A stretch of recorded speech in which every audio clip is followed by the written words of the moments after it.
seorang koruptor sebagai pertanggungjawaban moral. Saya mau minta klarifikasi, ini tanggung jawab siapa? Bapak malu nggak sih? Tidakkah saya dengar permintaan maaf yang benar seolah-olah sekarang?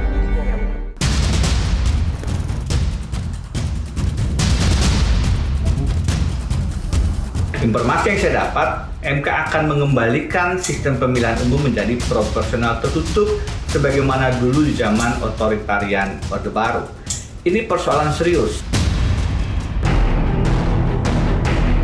Cuitan Denny Indrayana soal putusan Mahkamah Konstitusi yang akan mengabulkan gugatan sistem pemilu diubah menjadi proporsional tertutup menjadi bumerang bagi Denny. Mantan Wamenkumham di era Presiden SBY ini dituding membocorkan rahasia negara. Saya memakai istilah MK akan memutuskan, memang belum ada keputusan, bahwa sumber yang saya dapat bukan dari MK. Karena itu tidak ada pembocoran rahasia negara. Bantahan Denny yang sempat menjadi tersangka kasus korupsi payment gateway di Kemenkumham tahun 2015 itu dianggap Menko Polhukam Mahfud MD tetap layak diproses hukum. Terutama siapa sosok kredibel yang disebut Denny Indrayana. Kredibel itu artinya A1 kalau dalam ilmu intelijen dibahasakan bahasa sosial. Ya, bahasa ilmu sosial. Kalau ilmu A1 itu artinya sangat kredibel, gitu. Pasti dari orang dalam. Nggak mungkin orang luar bisa kredibel kalau tidak nguping. Kan gitu. Itu sidangnya tertutup, ada di lantai 16 di MK itu. Nggak boleh orang masuk, kedap rekaman. Belum jelas apa tujuan Denny menyebarkan cuitan yang menimbulkan kehebohan jelang pemilu itu. Namun, dalam program Satu Meja The Forum, Denny akui sengaja menyebarkan informasi agar Hakim MK menolak permohonan sistem proporsional tertutup.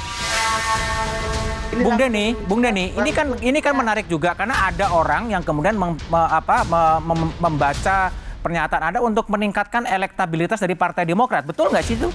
Saya justru berharap, SBDN, saya justru berharap ujungnya nanti putusan MK mengatakan proporsional buka. Oh, jadi ini sebetulnya political statement dari Denny Indrayana ya?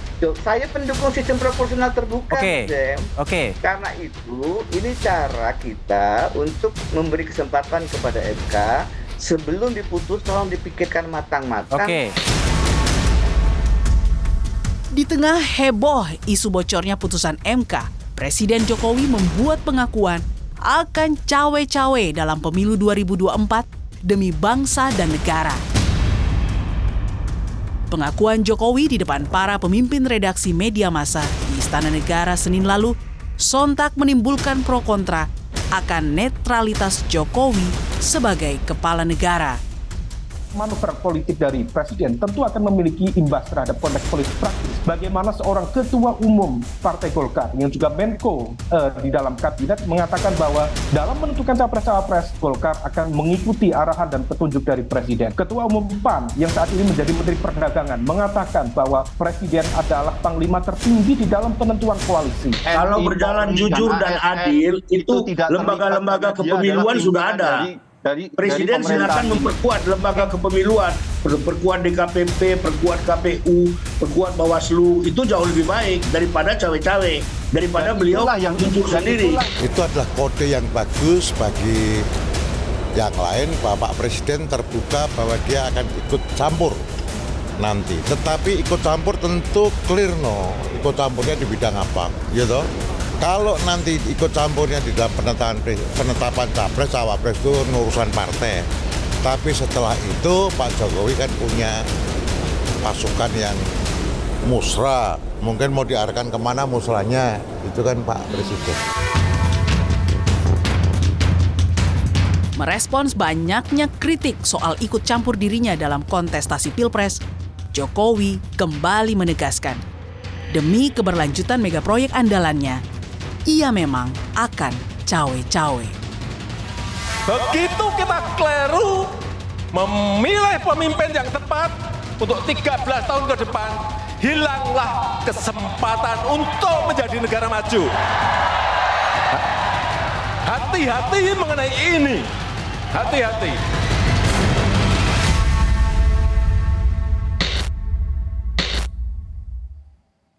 Saya sudah bersama Ketua Mahkamah Konstitusi pertama, yaitu periode 2003 hingga 2008, Profesor Jimli Asyidiki. Prof, terima kasih benar-benar menyempatkan waktu untuk di Ambil Rosi. libur ya. Terima kasih banyak ya Prof ya. Saya juga terima kasih, udah lama nggak diundang ini. Lama sekali. Saya kira Rosi lupa sama saya. Nggak mungkin saya lupa dengan Profesor Jimli. Prof, banyak isu yang hari ini sedang banyak dibicarakan, rasanya nggak lengkap kalau tidak mendengar juga pandangan dari Profesor Jimli. Yang pertama dulu soal cawe-cawe, karena Presiden secara belak-belakan mengatakan cawe-cawe dalam pemilu nanti. Bagaimana Prof. Jimli melihat pernyataan Presiden dan kemudian dikhawatirkan akan menjadi sikap seorang Presiden kalau dilihat dari hukum ketatanegaraan? Kalau isu lainnya apaan? Katanya 3. 3 itu. 1, cawe-cawe. 2. Tidak akan netral. Netral. 3. Yang ketiga tapi tidak akan melibatkan TNI Polri. Oh, jadi saya begini kalau menurut saya ya. Kita harus memandang proses ini jangka panjang. Indonesia ini sekarang sudah dikenal sebagai the third largest democracy in the world. Jadi secara kuantitatif kita negara hukum, negara demokrasi ketiga. Kalau negara hukum nomor 4 kalau RRC disebut. Tapi indeks kualitasnya masih 64. Jauh sekali. Apa nih maksudnya, konteksnya apa nih Prof? Konteks kualitas dari praktek berdemokrasi itu masih jauh dari standar dunia. Jadi dinamika seperti sekarang ini apalagi menjelang pemilu 2024 yang rumit sekali karena pertama kali serentak, bahkan pilkada juga di tahun yang sama. Ini pasti banyak masalah. Lagi pula periode presiden 10 tahun Jokowi sudah berakhir. Jadi tidak bisa dicegah, tidak bisa dihindarkan, dinamikanya keras. Saya rasa walaupun kita harus berharap ya, tidak ada misalnya politik identitas, isu-isu SARA, black campaign sama negatif campaign itu nggak bisa dihindarkan. Jadi termasuklah soal cawe-cawe ini. Cawe-cawe ini kalau menurut saya tergantung bagaimana kita mempersepsinya. Ini banyak dipersepsikan negatif. Kalau ya, Prof. Jimli? Kalau menurut saya bisa positif, bisa negatif. Apa saya positif dulu? Bisa penjelasannya. Kalau you tanya secara hukum bagaimana? Ya tidak ada larangannya secara hukum. Dalam konstitusi tidak. Tapi masalahnya kan bukan hanya benar salah secara hukum. Halal haram secara hukum. Tapi juga baik buruk. Soal etika bernegara. Jadi bisa saya mengatakan secara hukum nggak ada masalah. Tapi dari segi kepantasan, etika, ada problem serius. Nah tapi soal etika ini kan abstrak. Ya. Ada kaitan juga dengan budaya, ada kaitan dengan pelembagaan politik yang belum kuat. Ya kan? Nah jadi kita harus memandangnya itu jauh. Oke, Prof. Karena kemudian dijelaskan oleh Deputi Biro Pers, Media dan Informasi Sekretariat Presiden, Pak Bey Mahmudin, ia memberikan penjelasan lengkap, termasuk di Kompas TV, soal cawe-cawe Presiden. Itu adalah Presiden ingin memastikan pemilu serentak 2024 dapat berlangsung secara demokratis, jujur dan adil. Presiden berkepentingan terselenggaranya pemilu dengan baik dan aman tanpa meninggalkan polarisasi atau konflik sosial di masyarakat. Bagaimana Prof. Jimli memandang istilah cawe-cawe tidak netral secara adil? Ya, dari segi penjelasan soal pemilu itu tidak begitu tepat, itu cari dalih aja alasan. Karena pemilu itu urusan penyelenggara pemilu. Jadi selalu saya bilang penyelenggara pemilu itu cabang keempat. Karena presiden peserta pemilu, DPR peserta pemilu. Pengadilan mengadili proses dan hasil pemilu, maka penyelenggara pemilu itu sendiri. Jadi bukan tanggung jawabnya presiden, sudah ada diatur di konstitusi dan di undang-undang. Itu satu ya. Nah yang kedua soal, itu kembali lagi ke soal hukum tadi ya. Nggak ada larangan. Seperti misalnya sama kayak di negara yang udah maju kayak di Amerika. Obama waktu masih presiden jadi menjadi tim sukses untuk Hillary. Tidak ada masalah secara hukum, cuma masalah etik saja. Nah, jadi ini kan harus melihat bahwa kalau presiden mengatakan saya akan cawe-cawe untuk memastikan siapa pemimpin yang tepat di masa depan, itu nggak ada sesuatu yang salah dari sisi hukum, tidak akan berakibat atau kita sangkakan akan membuat pemilu jadi tidak jujur. Nah itu dia. Kalau Obama kan langsung kampanye, berarti kan dia menghendaki Hillary jadi presiden kan? Gitu. Nah cuma beda dengan Amerika itu sistem politiknya sudah kuat. Pelembagaan politik sudah sangat kuat. Budaya feodalnya sudah lumer. Oke. Jadi meskipun kita ini masih pelembagaan politik belum kuat, budaya feodalnya itu di mana-mana terjadi darah biru, termasuk partai politik semua berdarah biru. Jadi presiden itu tidak perlu nyuruh orang di desa pilih si ini, nggak usah. Dengan statement yang seperti tadi saja orang udah paham. Inisiatif nggak perlu dari atas.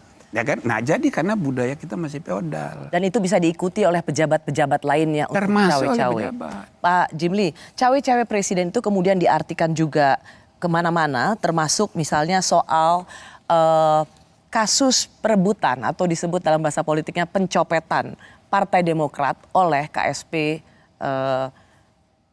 Muldoko. Dan kemudian kalau kita lihat Profesor Denny Indrayana yang juga kemarin men-tweet soal sistem pemilu terbuka tertutup, itu akan kita bahas nanti. Yeah. Tapi masuk ke sini, cawe-cawe presiden yang membiarkan menterinya mengambil alih, mengkudeta partai milik Pak SBY yang sekarang ketumnya adalah putranya itu Mas AHY. Secara teori harusnya ikut campurnya istana dalam pengambil alihan paksa Partai Demokrat juga bisa menjadi pintu masuk pemakzulan Presiden Jokowi. Seberapa kuat pandangan hukum ini?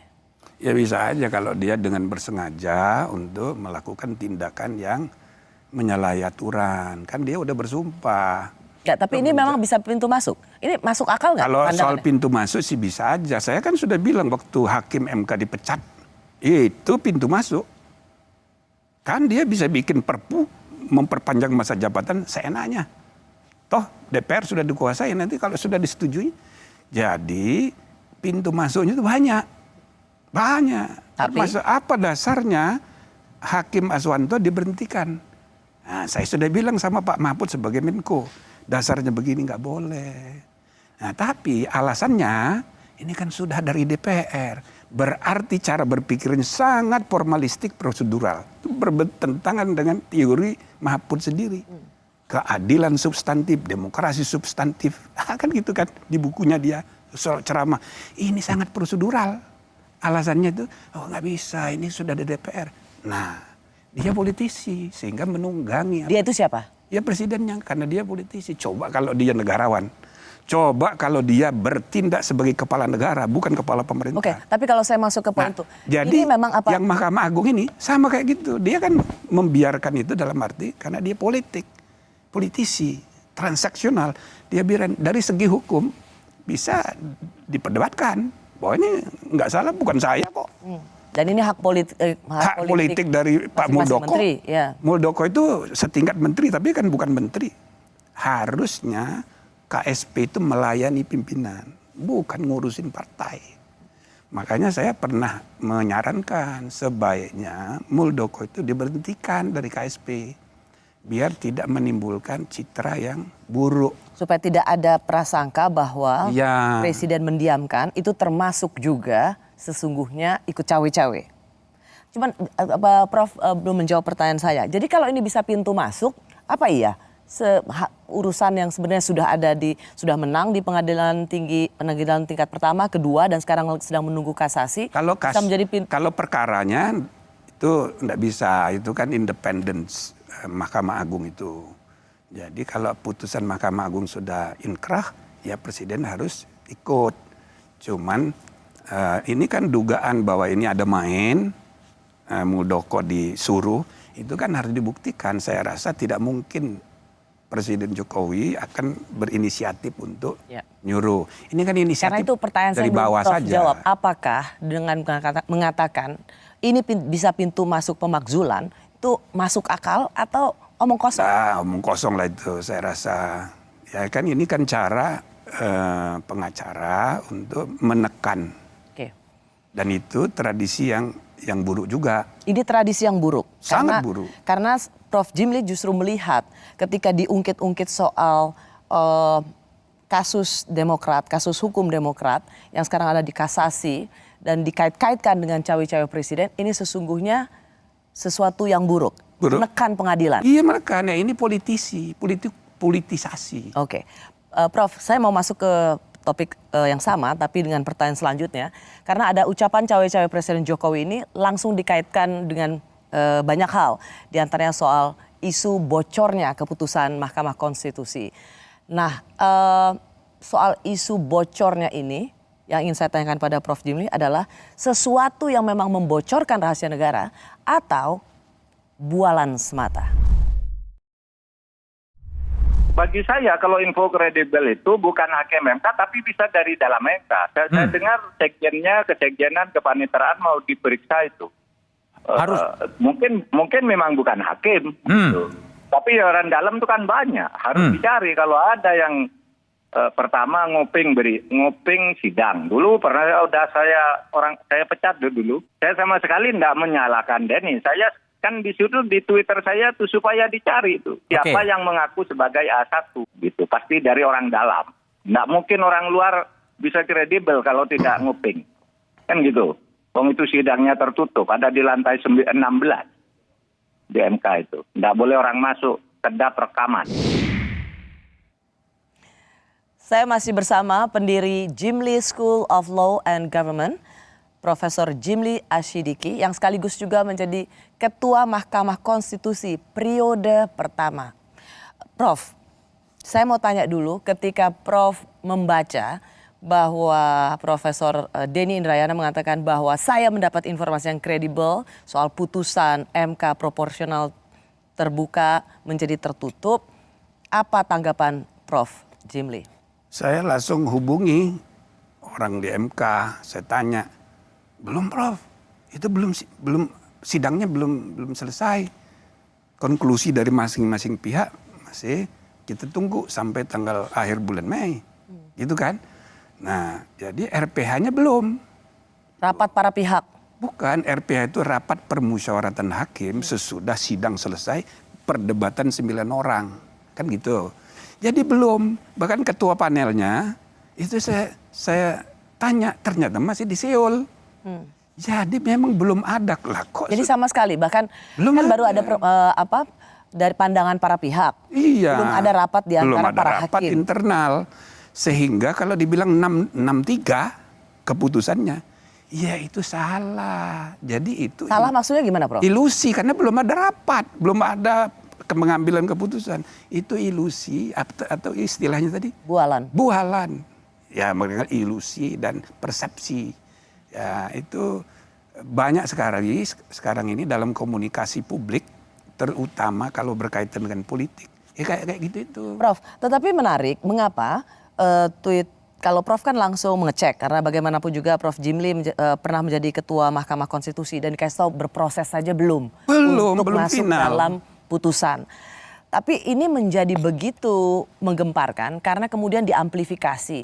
Oke, kalau itu dari Pak SBY, mantan presiden, tentu kita masih bisa paham karena ada kedekatan personal antara Prof Denny dan Presiden SBY. Tapi ini kan kemudian diamplikasi oleh menterinya Pak Jokowi dengan mengatakan bahwa ini harus diusut. Artinya Prof Mahfud sendiri melihat ini memang sudah bocor, nggak gitu logikanya kan? Ya saya rasa kelebihan juga. Siapa kelebihan? Pak Mahfud sebagai Menko kan. Kelebihan gimana maksudnya? Ya kan proses hukum itu mestinya nggak usah diarahkan.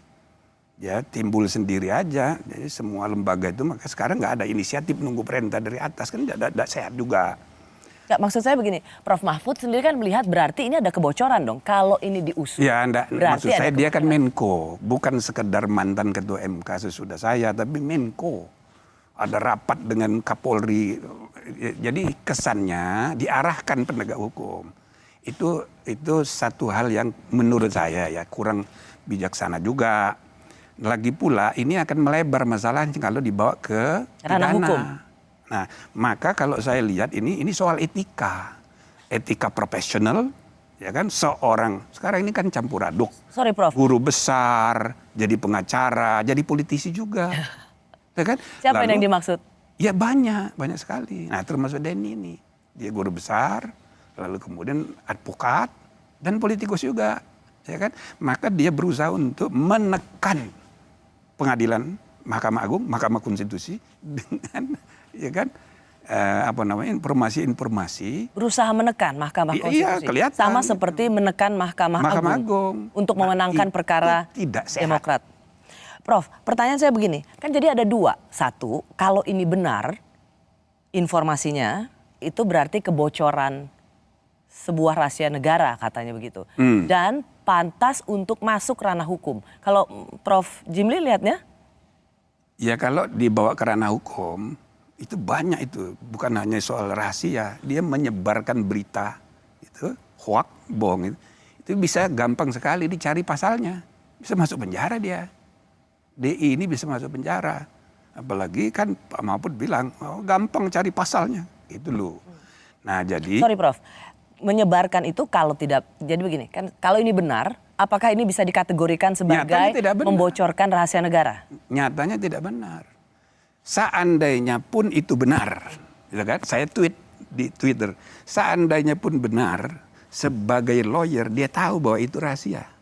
Karena putusan baru terbuka sesudah diputuskan. Jadi sebagai profesional dia tahu ini rahasia. Kalau dia bocorkan, itu etika profesional sebagai advokat itu bisa dipersoalkan. Hanya etika profesi saja, Prof? Karena itu kalau menurut saya ini solusinya itu etika. Bukan ke ranah hukum. Nggak usah karena jadi panjang ceritanya. Jadi panjang dan ini kan campur aduk. Kalau Prof Jimli melihat ini kena sanksi dari sisi etika profesi. Iya, blacklist. Di blacklist dari berperkara di MK, nggak boleh lagi.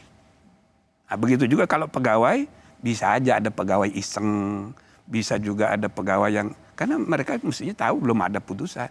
Atau membuat analisa-analisa. Kalau itu ketahuan, ya bisa. Kalau terbukti pelanggarnya berat, pecat. Kita mesti tegas gitu loh.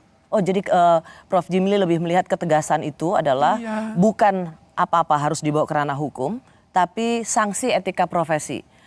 Misalnya seperti Denny Indrayana yang juga berprofesi sebagai pengacara di Mahkamah Konstitusi, Prof Jimli melihat yang paling efektif adalah di blacklist. Ya. Apa landasan pandangannya, Prof? Dengan Pak Profesor Denny itu dekat, termasuk saya anggap kader. Ya kan, sejak muda dia sering datang ke saya. Tapi apa landasannya kenapa dia tidak boleh berpraktek? Karena, tapi kita mesti tegas. Walaupun teman sendiri, keluarga sendiri, kalau salah ya kita harus tegas. Jadi saya berharap MK itu cepat bertindak. So, kalau enggak, ini terus. Cepat bertindak maksudnya, Prof? Ya harus bersikap. Misalnya kan begini ya. MK itu dalam sejarah belum pernah image-nya itu di bawah Mahkamah Agung, belum pernah. Saya mau ke situ. Tapi maksudnya yang bersikap membuat seorang Denny Indrayana atau advokat lainnya di blacklist dari sidang-sidang MK itu siapa? Ya MK. Rapat RPH MK, kode etiknya dipanggil dikonfrontir antara pihak DI dengan yang disangkakan narasumber. Nah, di sidang. Kan pasti tidak akan majelis kehormatan. Kan pasti nggak akan ketemu, Prof. Kalau dia tidak ketemu, pecat. Kalau dia tidak mau datang, berarti siapa yang dipecat sih, Prof, maksudnya? Iya, pegawai itu kalau dia nggak mau datang. Kalau Denny Indrayana tidak mau datang, dipanggil oleh misalnya majelis kehormatan, ya berarti benar. Nah, langsung di blacklist. Kita mesti tegas. Nah, MK ini jangan sampai makin terpuruk. Saya nggak tega. Kita membuatnya dulu capek. Gitu loh. Nah, jadi ya, sejak 2003, setiap kali ada berita tentang MK, dipuji-puji. Setiap kali ada berita tentang Mahkamah Agung, dimaki-maki. Dulu ya? Dulu begitu. Sampai terakhir sekarang ini, Mahkamah Agung sedang terpuruk sekali. 2 hakim agung ketangkap. Sekretaris yang dulu sudah masuk penjara. Sekretaris yang sekarang sedang bermasalah juga. Tetapi menurut hasil survei, survei Kompas, image public trust-nya MK itu di bawah Mahkamah Agung. Ya. Nah sekarang saya bilang dalam keadaan kayak begitu, tiba-tiba muncul Denny dengan statementnya dia itu. Maka lihat semua partai politik kemarin bicara. Itu Rocky Gerung segala macam itu di podcastnya. Bubarkan MK. Dan 8 fraksi itu menolak dan bila perlu dengan undang-undang mau dipretelin kewenangan MK. Ini hanya karena satu cuitan. Itu dia. Yang kemudian diamplifikasi oleh Menko Polhukam. Bukan cuma itu, SBY terkena. SBY juga ikut mendukung gara-gara Denny Indrayana. Maka saya bilang, padahal menurut Prof sendiri lihat ini sama sekali tidak punya landasan kebenaran. Tidak faktual, ini hanya ilusi, hanya persepsi yang mendorong dia itu aktivisme politiknya dia. Nah itu yang saya bilang tidak profesional sebagai advokat. Karena mau menggerakkan dukungan politik publik gitu untuk menekan putusan. Ini tidak sehat untuk membangun kualitas demokrasi dan negara hukum. Nah, jadi saya bilang Denny dia telepon saya, ya yuk hati-hati jangan kita ini campur aduk antar. Jadi etika profesional kita ini lagi terpuruk sekarang. Jadi ada soal kalaupun itu benar itu artinya membocorkan. Dan Prof Jimli sendiri ingin tadi mengatakan MK harus bersikap tegas blacklist advokat yang seperti ini. Atau kalau itu tidak benar bahkan bohong dia. Menyebar kebohongan, itu bisa jadi tindak pidana. Dan itu bisa dipenjara? Bisa. Gampang cari pasalnya, cuma saran saya nggak usah sampai begitu. Karena ini menjelang pemilu, semua nanti diperpolitisir, orang yang berbeda pendapat langsung dipenjara. Belum memutuskan itu tidak menghalangi kami yang sering sidang-sidang di MK bisa melihat arah putusan. Oke. Prediksi. Tentu antisipasi. Ini cara kita untuk memberi kesempatan kepada MK sebelum diputus tolong dipikirkan matang-matang. Karena ini dampaknya luar biasa, saya justru ingin ini proporsional terbuka tetap dipertahankan. Itu secara logika bagi saya orang yang pernah berada dalam posisi sebagai hakim konstitusi. Menurut saya logika itu nggak benar. Nah, tapi kan Prof Denny tadi sudah menyampaikan. Rupanya itu adalah kesimpulan-kesimpulan analisisnya sendiri melihat gelagat cara-cara hakim bertanya begitu kan.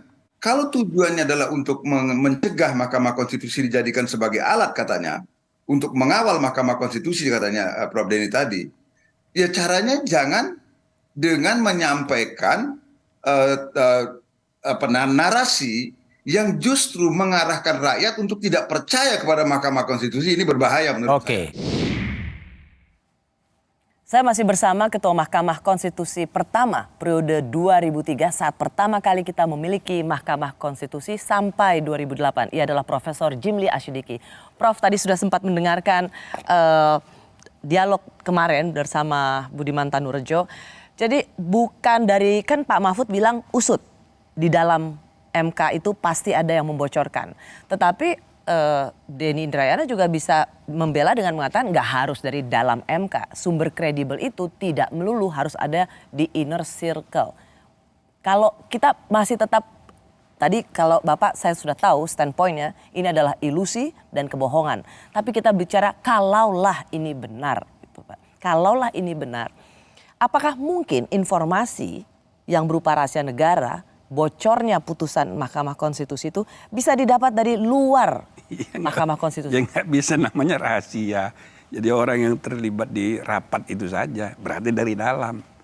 Artinya Profesor Denny itu dapat dari second hand. Kalau dia tidak mau mengaku dari luar, dari dalam, berarti yang dari dalam membocorkan dulu, lalu orang kedua itu membocorkan ke Denny. Sama juga. Jadi pengusutan yang diminta oleh Pak Mahfud itu benar. Nah cuma yang saya persoalkan tadi jangan kerana pidana lah, biar etika aja. Gimana bisa mengusutnya Pak ya? Bisa. Gimana? Jadi ketua pimpinan Mahkamah Konstitusi harus tegas. Bikin rapat, lalu putuskan bikin majelis kehormatan. Periksa, Denny-nya dipanggil, staf yang diduga atau orang luar yang dibilangnya itu harus dibawa, diundang. Lalu nanti dikonfrontir dengan orang-orang yang ada di rapat RPH. Prof Jimli menurut saya itu tidak segampang itu karena gampang sekali. Saya tidak yakin Karena pasti seorang bukan yakin ya, tapi gampang sekali. Seorang Denny Indrayana tidak akan mungkin mau menyebut siapa sumbernya. Ya berarti dia bohong. Dia tidak bisa kalau di dalam sidang dia wajib langsung dia di blacklist. Nah, begitu ya, kita harus tegas. Jadi walaupun teman sendiri, kita harus tegas. Ada jalan keluarnya. Walaupun ya tentu kan kita juga harus mendidik bangsa ini tidak campur aduk gitu. Antara profesi, pengacara, profesor dan politisi. Kalau ini jelas naluri politiknya yang bekerja. Hanya memang satu frase itu dipercaya oleh publik yang dikatakan oleh Denny Indrayana, yaitu no viral, no justice. No viral, no justice. Jadi memang harus diviralkan dulu untuk mendapatkan keadilan. Yang mana Profesor Jimli ini dibenarkan, diaminkan oleh publik, ayo kita viralkan supaya ada keadilan. Sehingga apa yang dicuitkan atau dikatakan Denny Indrayana itu ditelan, oh ya benar juga ya. Karena memang selama ini presidennya memang harus ramein dulu, viralkan dulu, baru mendapat atensi atau mendapat ada keadilan. Dalam konteks kasus ini, no viral, no justice tidak relevan. Kalau menurut saya tidak relevan, karena begini ya, tidak ada hubungannya. Pertama, suara publik itu jangan diidentikan dengan suara di media. Belum tentu silent majority itu bisa jauh lebih banyak, cuma dia diam. Yang kedua, sekarang ini di ruang publik kita diisi oleh informasi-informasi, banyak sekali fake news, banyak sekali persepsi. Inilah disebutnya post-truth itu, pasca kebenaran. Maka informasi dari media publik tidak boleh dijadikan referensi untuk bersikap dan membuat keputusan dalam menjalankan fungsi bernegara. Itu loh. Nah, jadi kita harus hati-hati. Kita ini sedang dilanda oleh post-truth di seluruh dunia. Nah, jadi kalau dia no viral, no justice, ya nggak benar. Tidak ada hubungannya nih Pak. Nggak ada hubungannya. Nah Pak, begini, karena Denny Indrayana dan banyak juga teman-teman aktivis, pengajar hukum ketatanegaraan melihat bahwa melihat hasil putusan itu tidak melulu karena putusan itu sudah dibikin dan bocor. Tapi dilihat dari pertanyaan-pertanyaannya. Agak miring ke kiri, agak miring ke kanan. Kenapa dapat 3-6 itu? Karena 6 nanyanya seperti ini. Itu bisa menjadi ukuran melihat kecondongan hakim dan putusan. Tren, melihat tren. Ya apa boleh buat gitu ya. Kan saya sebagai periode pertama ya, kita memulai tradisi perdebatan substantif di antara hakim. Sekarang ini saya dengar tidak lagi seperti itu. Di Mahkamah Konstitusi? Iya, jadi tidak substantif gitu. Jadi banyak saja faktor. Dan kalau dulu saya wajibkan semua membaca buku, wajibkan menulis buku. Sekarang kan tidak lagi. Makanya setiap tahun saya selalu membantu untuk mendorong itu dihidupkan lagi suasana intelektual. Nah, jadi itu seperti tadi juga dijelaskan oleh mantan Hakim Konstitusi Pak Palaguna. Itu bisa dilihat dari arah bertanya. Bisa. Nah, cuman itu tidak dibenarkan oleh Pak Palaguna karena dia mengatakan itu kan biasa saja taktik untuk bertanya. Iya, bisa langsung itu dihakimi. Itu persepsi, jadi bisa ditafsir begini. Sebenarnya bisa ditafsir, cuma kan belum mutlak. Nah, dan itu tidak bisa jadi kesimpulan yang mengatakan bahwa ini sumber kredibel. Nggak bisa. Atau begini Prof, bagaimana kemudian dilihat bahwa ini kayaknya naga-naganya hasil putusan Mahkamah Konstitusi ini ke arah profesional untuk menjadi tertutup, dilihat juga dari profiling hakim-hakimnya yang lebih pada titipan pemerintah, titipan partai politik. Nah, ini yang sejak awal saya jelaskan, saya ikut merumuskan, membantu perumusan walaupun tim ahli untuk perubahan Undang-Undang Dasar. Saya juga jadi tim diangkat oleh pemerintah dan DPR untuk menyusun undang-undang MK. Jadi saya ngerti bahwa itu bukan begitu. Jadi 3 hakim dipilih oleh DPR, 3 hakim dipilih oleh Presiden, 3 hakim dipilih oleh Mahkamah Agung. Bukan dari. Jadi mereka bertiga ini hanya tukang pilih. Setelah terpilih dia independen. Dan Gitu loh. Itu terminologi penting titipan itu menjadi Nggak tidak ada. tidak benar. Nah, tapi persepsinya kayak gitu sekarang. Nah, misalnya putusan mengenai undang-undang tentang KPK. Jadi kalau tanya saya lebih setuju dengan yang 4 orang dissenting opinion. Alasannya diskriminasi. Apanya yang diskriminasi? Diskriminasi itu hak asasi manusia, bukan hak asasi lembaga negara. Itu melekat pada diri manusia. Manusia, bukan kalau pada hak lembaga, kewenangan lembaga terserah kepada pembentuk undang-undang ngaturnya. Jadi Anda nggak setuju ya sebenarnya Sangat perpanjang tidak setuju. pimpinan KPK? Tetapi yang putusan resmi itu kan yang berlima. Kita harus hormati. Itu tradisi untuk menghormati putusan pengadilan sama dengan keadilan itu sendiri. Ya sudah, kita kan mana ada orang putusan pengadilan puas semua orang, tidak ada. Satu Tapi lagi, harus kita terima. Satu lagi Prof, karena kemarin ramai-ramai partai-partai yang ada di parlemen itu konferensi pers. Bahkan mereka memberikan sinyal kalau Mahkamah Konstitusi sampai membuat putusan menjadikan sistem pemilu ini tertutup, bukan terbuka seperti yang kita lakukan sebelumnya, maka mereka akan mengevaluasi Mahkamah Konstitusi termasuk anggaran. Ini apakah sebuah ancaman yang serius dari para politisi pada Mahkamah Konstitusi? Kalau menurut saya itu sangat serius, sangat serius. Dan Prof bisa membenarkan itu? Tidak benar. Jadi saya mengajak semua politisi jangan hanya berpikir politik untuk kepentingan sesaat, the next election. Mari kita membangun negara bangsa ini makin berkualitas dalam jangka panjang, the next generation. Nah, jadi sekarang ini itu pada marah semua asal ada undang-undang di apalagi yang Ciptaker kemarin, marah semua, termasuk eksekutif. Itu loh. Nah, ini pengalaman banyak negara, tapi kan kita tidak boleh benarkan. Yang salah itu salah. Bukan cuma itu, saya pun mengalami dulu. Waktu tahun 2008 kami memutus anggaran pendidikan 20%. Semua menteri marah. Yang paling marah Wapres. Maka waktu pemilihan ketua MK periode kedua, saya kan dikalahkan oleh hakim baru namanya Mahfud. Karena apa? Semua hakim itu dipanggilin oleh JK. Saya Pak Mahfud Menko Polhukam sekarang. Dipanggilin satu-satu oleh JK, jangan pilih Pak Jimli lagi. Masa? Iya. Nah, saya ketemu cawe-cawe dong. Cawe-cawe. Nah, jadi saya ketemu sama Pak SBY, saya cerita begini. Oh, iya, bukan saya. Iya, saya bilang. Ya begitu dia. Ya, tapi saya bilang saya ikhlas saja karena kan hubungan saya dengan JK sampai sekarang itu baik. Karena saya kenal sejak aktivis mahasiswa dulu. Jadi hubungan pribadi, institusi, kita pisahkan. Sama kayak Denny. Dan kamu dekat sekali sama saya. Tapi dalam urusan bernegara, kalau salah saya bilang salah. Harus begitu. Jadi kita harus jangka panjang. Ini sudah abad 21. Kayak Bambang Pacul ngomongnya sekali. Adalah bubarkan MK. Ribut-ribut soal sistem pemilu terbuka dan tertutup. Lalu pertanyaannya apa sih manfaat untuk publik?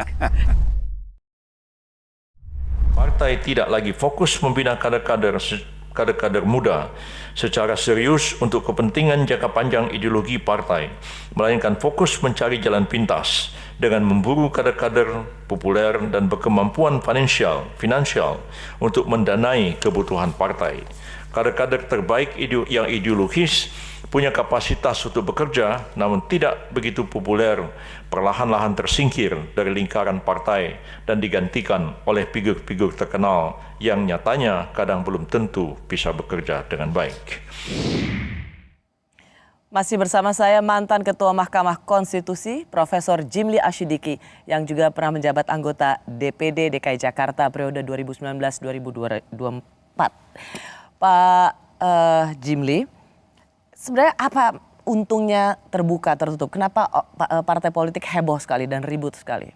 Waktu pertama kan tertutup. 2004 tertutup. 2004 itu tertutup dengan variasi sedikit terbuka. Oke. Nah 2009, 7 hari menjelang pemilu waktu itu diubah putusan MK juga. Jadi ada ketidakadilan yang timbul dalam pengalaman 2024. Ada caleg yang nomornya di bawah. 2004 itu suara yang nusuknya banyak.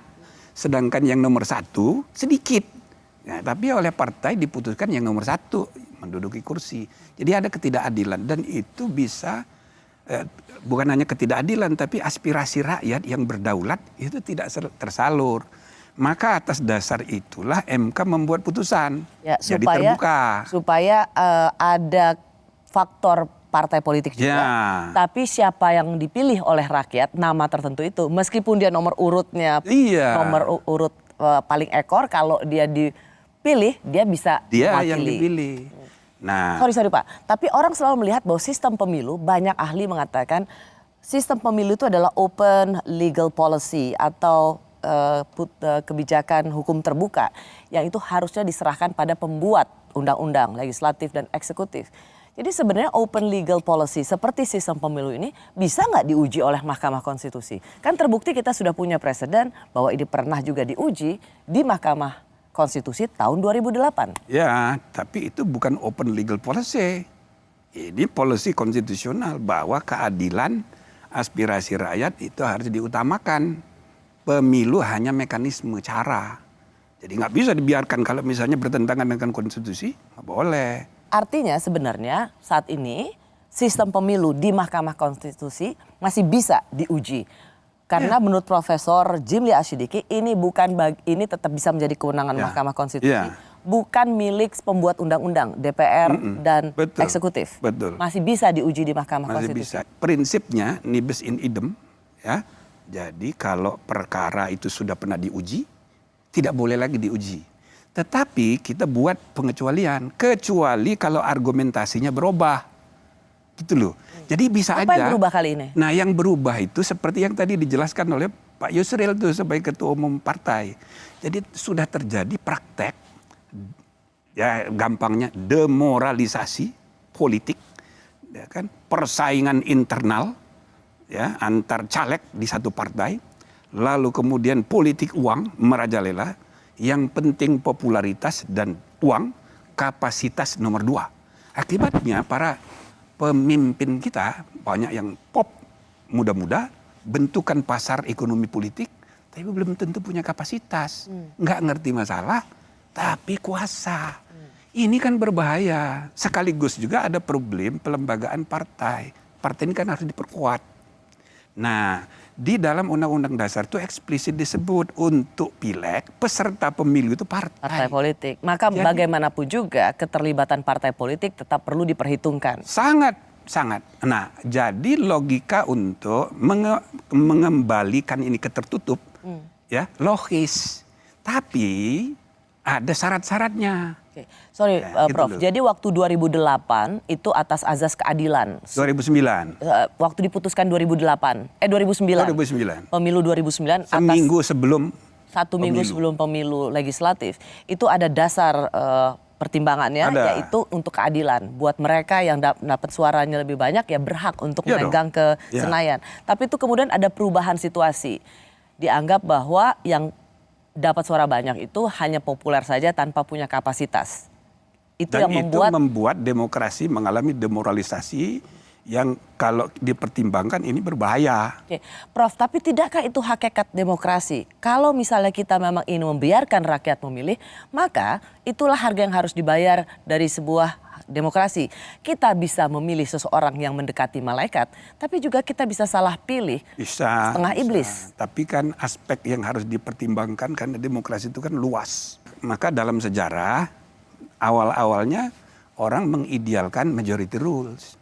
Tapi di kemudian hari abad 19 muncul ide baru. Makanya muncul judicial review itu, minority rights.